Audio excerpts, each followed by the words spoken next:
ফারহান মাহমুদ লিখেছেন, আমি হস্তমৈথুনে গুনাহ থেকে গুনাহে বারবার জড়িয়ে পড়ছি। তওবা করলেও আবারও ফিরে যাই। এজন্য চিল্লাও গিয়েছিলাম, তবুও ফিরতে পারছি না। আল্লাহর কাছে কিভাবে সত্যিকার তওবা করে এই গুনাহ থেকে মুক্তি পেতে পারি? ভাই ফারহান মাহমুদ, এই গুনাহ থেকে বেঁচে থাকার জন্য দরকার হলো প্রচণ্ড রকমের সৎসাহস এবং দ্রুততার সাথে বিবাহ।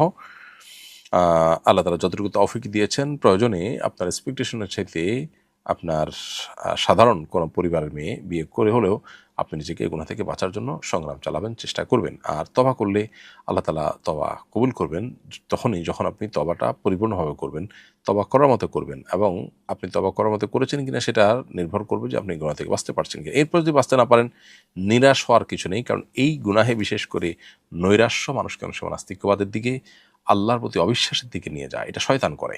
এজন্য আপনি নিরাশ হবেন না, বরং আল্লাহ তাআলার কাছে তওবা করলে আল্লাহ মাফ করেন, সে ওয়াদা আছে আল্লাহর। এরপরও মানুষের ভুল হয়ে যেতে পারে, আবারও আপনি তওবা করবেন, আবারও আল্লাহ তাআলা মাফ করবেন। তবে চেষ্টা করবেন দ্রুততার সাথে এটার স্থায়ী বিহিত করার, অর্থাৎ বিয়ে শাদী করার, এবং যে কোনোভাবে হোক এ পথ থেকে ফিরে আসার।